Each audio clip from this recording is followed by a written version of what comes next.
JH3 again, back in the house again. We're back here. Let's do it all over again. It's a little late here tonight, but I wanted to keep on going. Also to keep my streak going here. We got a streak going on now, and we're gonna keep it going as long as possible. As long as I have information to share, I'm gonna keep the streak going live and everything like that. And I can be a little more consistent too. And I will get a certain time of going live for you guys. I want you guys to join the live and participate as much as possible here and stuff. But tonight I have a great topic here, of course. And I want to plug, first of all, I want to plug real quick here to you guys that we'll have the Dr. JH3 25-day health and fitness challenge going on again, starting January 5th. In the description, you're going to sign up and just click on the link, and we add you to the private group that we have. And we have some great mini challenges in the big challenge, of course.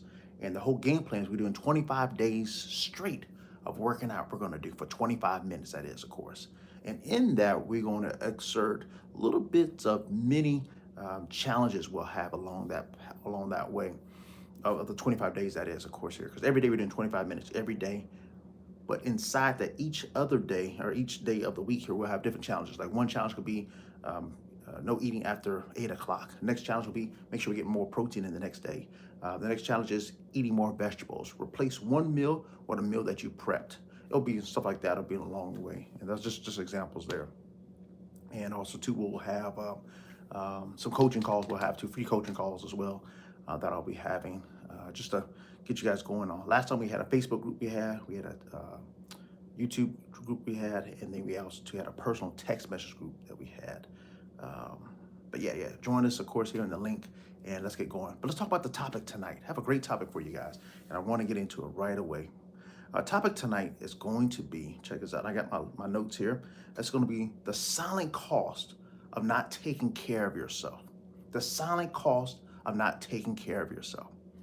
And you may think, I know about this, Junior. So what are you talking about? You talking about high blood pressure? You talking about the silent killer? You talking about that? No, I'm not talking about that. I'm talking about the silent cost of small things that we do along the way of life. And what I realized, because I'm getting a little older here and everything, and I've seen stuff in the population I work with too on a day-to-day basis. It seems like it's a little more older clientele that I work with that I see every day, and some people have different elements they have going on and stuff like that. So I get to see things, and then just time in the industry of the health field, just in general, you see a pattern. You see patterns and stuff. And again, I talk about patterns, and I think every video I talk about at least about patterns, at least once I talked about, because life is really about patterns. And of course, the patterns are our habits that we have. So sometimes people have not the best habits they have for themselves. So then it make me question, do they really love themselves actually, they'll take care of other people, but they won't take care of themselves. And it seems like leadership starts with you first, and then you'll be able to, and that I'm not talking about, going out, providing for your family or nurturing your family. I'm not talking about that. I'm just talking about the fact of the way you walk, not physically walking, but the way you do things around the house. People watch you. Mm-hmm. People watch you. Say your kids, so they role model you. Exactly. People at work role model you, and it's amazing, what you'll pick on, and you'll see the patterns here and all that. But what I want to talk to you guys about, and I want to give you a definition of what the silent cost is. First of all, the silent cost, and the silent cost, I got a definition for you guys. Silent cost is when we talk about health, people think we're talking about weight. We're talking about our weight, talking about abs, talking about looks. That's But the real cost is silent. It shows up in many ways in people that they don't talk about. And you'll see this over time. And let me give you an example of one. Low energy, brain fog people have, short-tempered, poor sleep, always tired, always stressed out. You don't notice these things, but they creep up on you. Even myself, I'll give you a great example. Myself, getting more sleep. I made that a staple of my life now, of getting more sleep. Because sleep is one thing that you can no one's gonna, no one's here to tell me to go to bed at a certain time and all this. You get to choose what time you're gonna go to bed. Like right now, I'm doing this video at 11 o'clock at night. I'm doing this video right now, or 11:56 at night, actually, almost 12 o'clock. I'm doing this video.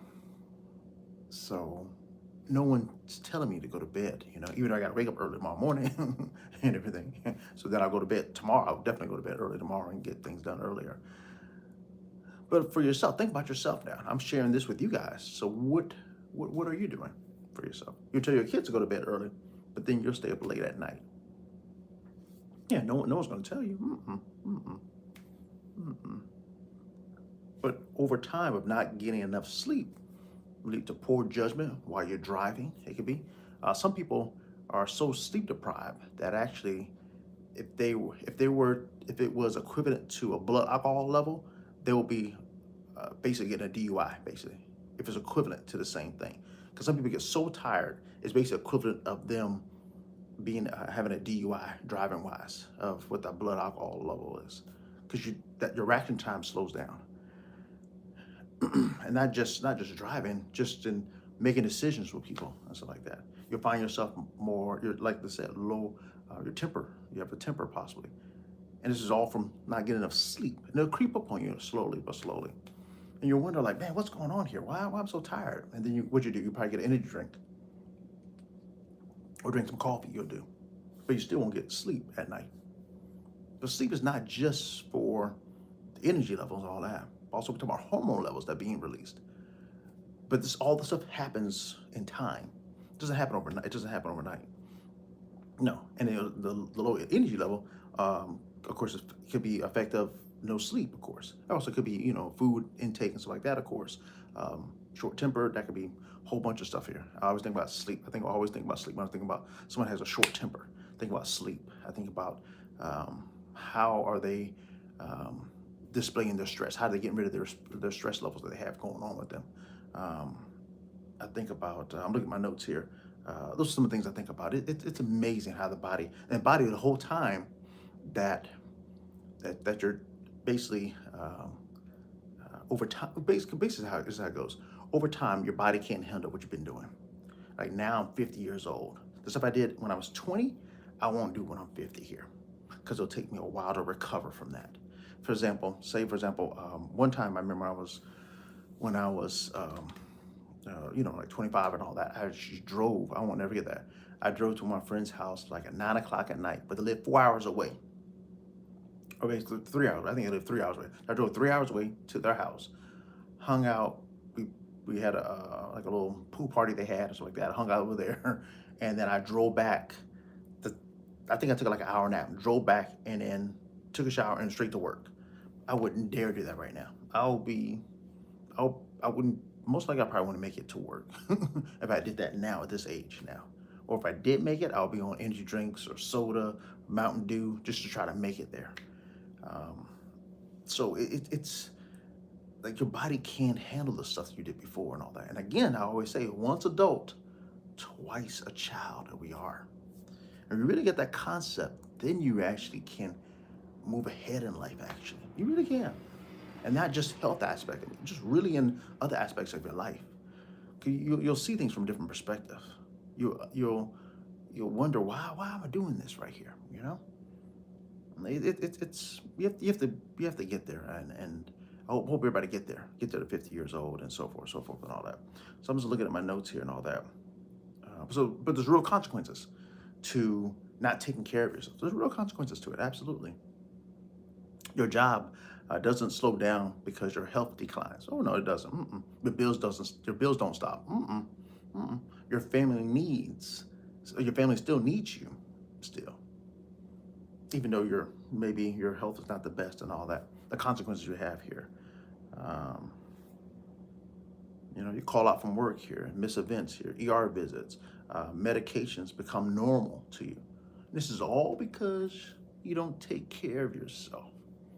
You take care of everybody else. This is for, both sexes I'm talking about here now. I'm talking about taking care of yourself. I'm talking about mom and dad taking care of themselves. Are you taking care of yourself? Are you? It's a challenge, guys. It's a challenge. I'm not saying it's not a challenge, but it's It's reality here we're talking about. In reality, you know, get your sleep, drink your water, get your vegetables in. Stuff that your parents will tell you you should do now, even more so, especially as you get older. Especially as you get older. You'll see too. You'll see. And what I realized around about, I guess it's more, I say 40. I say 40 things are hitting you a little bit more. 40, I say 40, and that's when things are really hitting you. After 40, your body doesn't bounce back like it used to. It doesn't. And you'll notice a little bit here and there. All depends on, like I worked with some people in the military I worked with. And so the individuals I worked in the military, I remember they would say that these individuals are around about 30, 32. And most of them on weekends, they'll go off base, of course, say if they're at the base I was worked at last, and they'll go off base, you know, go to Las Vegas, something like that or something. Or just go, you know, to next city, the nearest city, they'll visit and they'll eat pizza and, you know, go out and drink and then come back and then think that when they come back now on Monday or Tuesday, and maybe they had to do, um, you know, a check-in, weigh-in check-in, and they notice, oh man, that 6 pounds are up, and most time they go off like that, you know, with them. There's, you know, 2 days they'll just kind of take it easy and all that, and with eating wise, and they eat kind of a little more contained eating style, but that doesn't happen. And then it happens over and over again. They do the same thing over and again. Next you know, they're 12 pounds overweight now. Like, oh, 12 pounds of what they're supposed to be, what their, you know, military standard is for them, for their height and weight and their age. And they're like, what the heck? Their BMI is like, what the heck? What's going on here?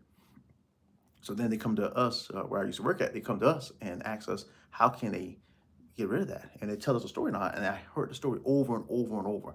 And it seems around about 30 all the way up to around about 35. And a lot of them will want to lose their weight, specifically when they're about to transfer to another base and all that. Yep, they're about to transfer to another base, because when they get to another base, what they want to be, they want to be in top tip shape. They want to be in. They don't want to go to the next base and, you know, people looking at them. Okay, you can't, because you're a leader. You're a leader of. You can be a leader of soldiers here.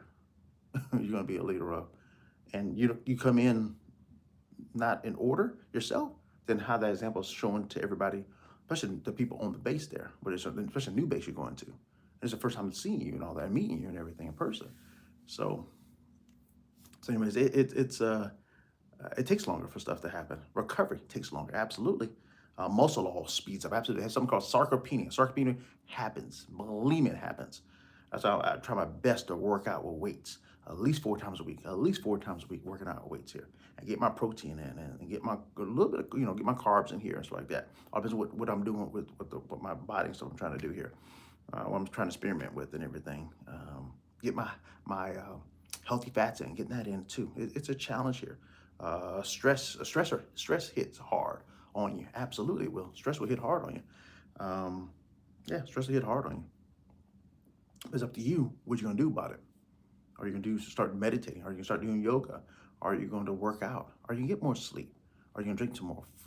You know, decreased chance of eating fast food. So your stress levels will be lower and all that. Because of fast food, as you know, and I know, it's not healthy for you. And I'm not throwing stones. I mean, I eat fast food every now and then, you know, and you know, you just have to know where you're at on the scale here. You know, if you're 300 pounds overweight, then you know, it all depends what you want to do. And that's what it really comes down to. It really all depends what you want to do. But one thing I do know, it costs you something. It does cost you something. It may not cost you there at the moment, because you're maybe not 40 years old, maybe not 30 years old, maybe you're 20 right now. You know, some of these things I never thought about when I was 20.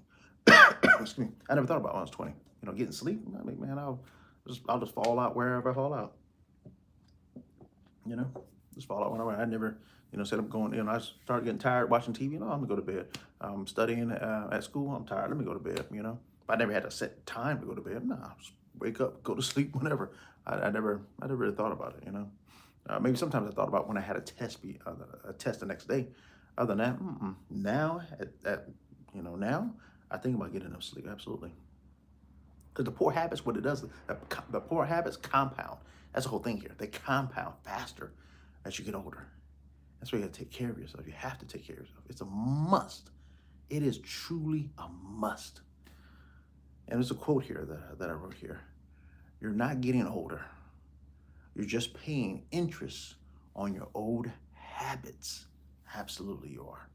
And that's the key thing here. That's the key thing of understanding that. Because when you really, really understand it, and it takes, what I found out, it takes some kind of like a painful event has to happen for people to really, to actually look at their life. That's what, and it's sad that it has to happen like that. Or maybe something has to happen close to them.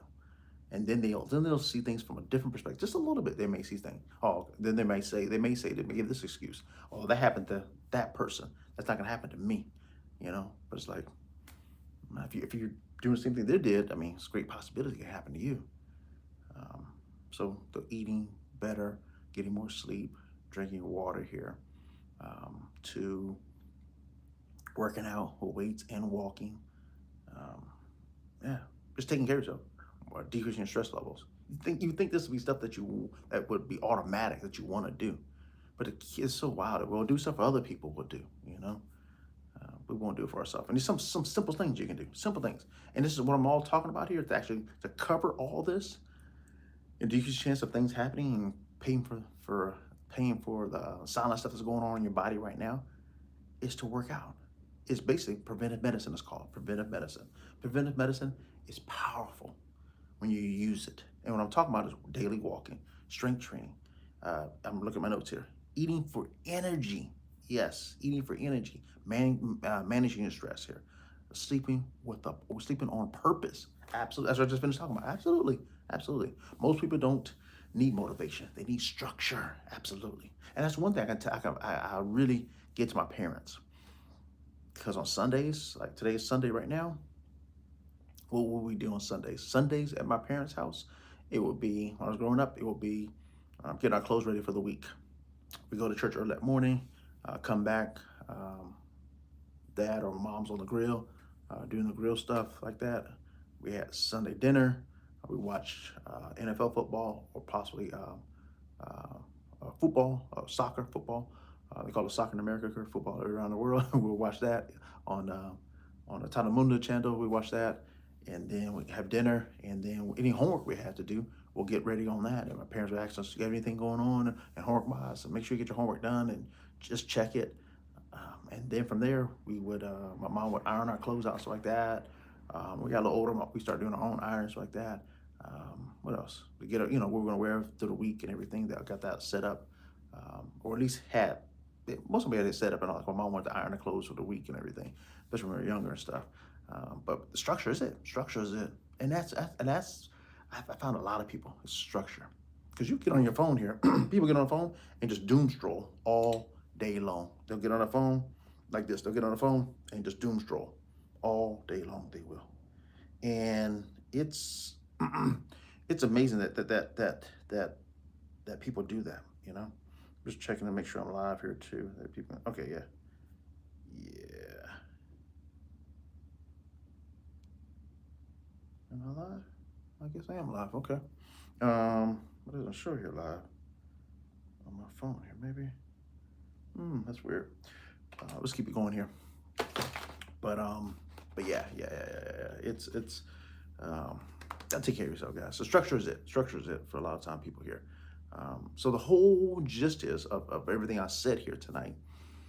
If nothing changes, where will your health be in 5 years from now? If nothing changes, where will your health be in 5 years from now? Let me say it one more time. If nothing changes, where will you be in 5 years from now? Health-wise, where will you be? Where will you be? Ask the question, ask yourself. Absolutely. This was a new year coming in, 2026. Where will you be? And I can give you a great idea where you can be. Doing the Dr. JH3 25-day health and fitness challenge with us, starting January 5th all the way until the January, 25 days, January 30th, what we'll do until. Learn some of the great tools you'll learn. And we have a little prize at the end too. We'll have a little giveaway we'll have there at the end. So it should be a good time. Good time. We had a good time this past time too and stuff. So with this said here, taking care of yourself is not being selfish. Taking care of yourself is about leadership. So you want to lead yourself first. When you lead yourself, guess what that does? that, especially health-wise, it just culminates everything. It compounds on everything. It really does. So I want you guys to take care of yourself. Hope this message resonates with you guys here. Um, I want the best for you guys out there. And I want you to really, I mean, this is for all ages here. I mean, even 20 years old, 30, 40, 50, 60, 70, 80. Got to take care of yourself. I don't, especially as you get older. If you have, if you're, say you're 20 years old watching this and you have a grandma, a mother, a father, share this with them. Share this page with them because they will need help. Believe me, in the future. Um, the stuff I know and stuff I do, and I know what I found out. I realized one of my friends had to help me out and realized is that people don't do what you do, Junior. I was like, for real, you think so? And he said, yeah, I know so. I was like, okay. Because some stuff I do, I'm thinking everybody does already, but people don't. Some people eat for taste. I'm like, eat for taste? Mm-hmm. I'm eating for energy. I'm eating for, I'm eating for how, how it, how my body will react to it or treat my body. So it's preventive medicine is the best medicine for you. So you got to do it here, guys. You got to do it. And I say, stay with us during the challenge that we have going on. Stay with us for the challenge that we have going on here. Yeah. Any help? Let me know. Of course, here you can put them down in the chat, down in the chat, down in the comments here. Put them down there. Say you're on board for the challenge of 2026. I'll put the description. I'll put down there how you can log into it, or not log in, but actually you can sign up for it. Of course, here. I'd love for you guys to sign up for us and get with us. I think you will love the challenge that we have going on. It's been a great time. It's gonna be a great time. We'll give some giveaways along the way as well, just to kind of motivate us a little bit more and just to surprise some people about some stuff we have going on. So, anyways, guys, with that said, you're Dr. JH3. Thank you for joining me. You see there's a replay? Put in the bottom replay. Replay team. I'd love to know that you're watching this. Excuse me, you got something out of this. And let me know what you guys want to talk about next year. Take care of you guys self, and we talk to you very, very soon. Again, don't forget to like and subscribe, and we'll see you real soon. Take care.